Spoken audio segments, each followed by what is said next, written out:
Halo teman-teman, apa kabar hari ini? Sehat-sehat semuanya ya. Kita bahas mengenai timnas Indonesia lagi teman-teman ya. Ini ada jadwal dan banyak sekali kegiatan timnas Indonesia ya. Kita lihat jadwal dulu ya teman-teman. Jadi setelah timnas Indonesia ketemu dengan Timor Leste tadi malam, Indonesia menang ya, menang 3-0. Tapi penuh dengan perjuangan penuh dengan perjuangan yang bikin deg-degan, bikin was-was juga ya, karena lawan Timor Leste sampai menit 74 baru menghasilkan gol. Itu pun Timor Leste hanya 10 orang ya teman-teman, karena yang satu kena kartu merah. Indonesia kesulitan sekali menjebol gawang Timor Leste teman-teman. Ya karena Timor Leste memang pertahanannya bagus ya, dia pasang parkir bus dan juga skillnya juga bagus Timor Leste teman-teman ya, pemainnya cepat sekali. Indonesia keteteran walaupun yang dimasukkan pelapis ya teman-teman, atau banyakan pemain-pemain cadangan. Nah setelah menit ke 56 John Edmund berpikir wah ini bahaya nih ya. Kalau nggak diganti bahaya ini, Indonesia nggak bisa menang nih lawan 10 pemain. Indonesia sudah kecapean, ingin mencetak gol tapi nggak bisa-bisa ya. Nah, dari situlah para fan Indonesia tuh, wah ini gimana nih, Wah, akhirnya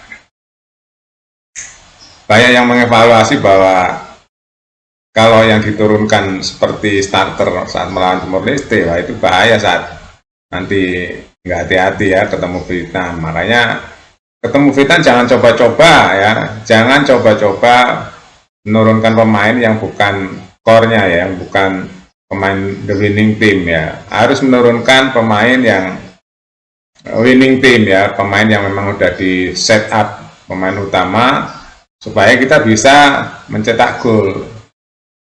Karena ini penentuan melawan Vietnam ya, laga kandang, di kandang kita sendiri di Pakansari ya teman-teman, tanggal 3. Nah kita ragu jadinya tadinya ya, ragu, wah lawan Vietnam gimana, lawan Singapura gimana. Singapura kuat-kuatnya hari ini loh teman-teman, Vietnam aja ditahan 0-0.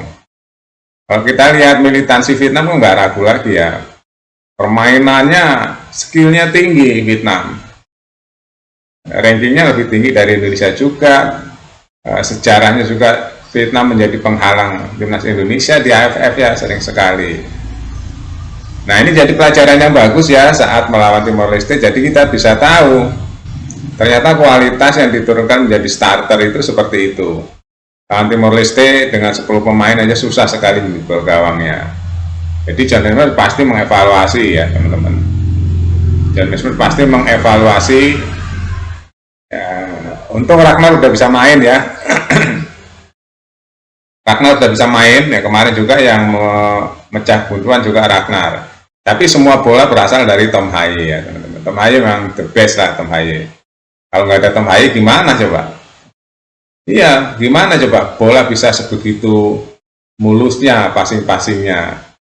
Ya, jadi emang masih tergantung pada Tom Haye nih teman-teman, timnas Indonesia. Kalau dengan pemain yang hari ini ya, karena yang mengalirkan bola dengan presisi ya Tom Haye, bayangin tendangan gawang aja mengarah keluar bisa masuk ke pojok, itu kelasnya udah kelas dunia teman-teman. Tom Haye ya, passing-passingnya, tendangannya udah kelas dunia. Memang dia pengalir bola ya, pembagi bola.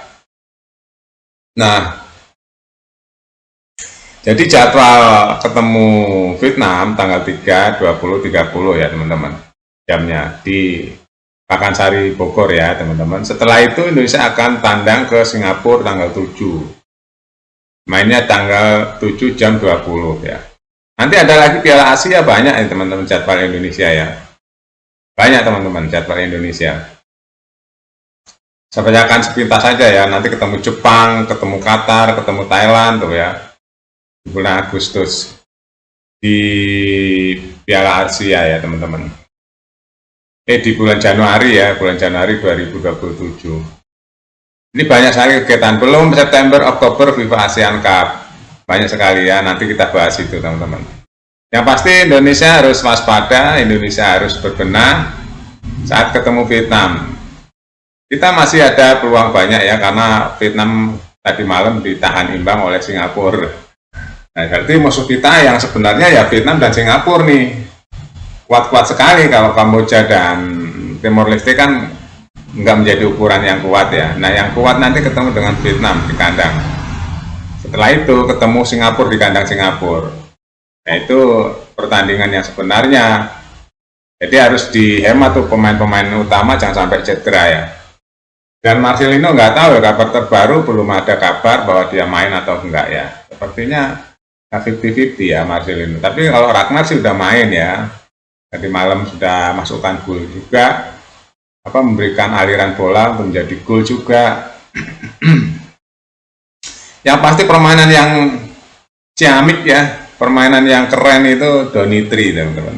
Dia dimasukkan di menit-menit terakhir sebagai pengganti di babak kedua, mengasih bola dan menjadi gol. Wow, itu kalau menurut saya pemain masa depan ya, Donitri itu, teman-teman. Pemain masa depan timnas Indonesia ya, Donitri itu masih muda, tingginya bagus, passingnya bagus, tenangan bagus, ngocek bolanya bagus. Ada dua ya pemain Indonesia yang grafiknya selalu naik, Rizky Ridho dan Donitri. Ya, pemain Indonesia yang grafiknya naik ya, yang nggak turun naik gitu, yang naik terus grafiknya stabil ya, itu Donitri, permainannya bagus. Yang lain-lain masih hektik ya. Jadi kita harus waspadai permainan dua ke depan ya, dua kali ke depan ya, Vietnam dan Singapura kalau ingin lolos itu, teman-teman ya. Kalau ingin lolos dan menjadi juara, kita harus kita sikat habis tuh. Kalau enggak, nah, kita bisa tertinggal nih, teman-teman ya. Karena Singapura kuat, Vietnam kuat. Itu, teman-teman ya. Oke, kita update lagi nanti berita yang lain. Banyak pertandingan. Hari ini Indonesia All Star ketemu Aston Villa di GBK. Nanti tanggal 8 Chelsea ketemu AC Milan di GBK juga. Banyak pertandingan, teman-teman, kalau mau nonton di GBK ya, Gelora Bung Karno. Update terus ya, teman-teman, berita yang lain di Buat Makan TV. Sampai jumpa.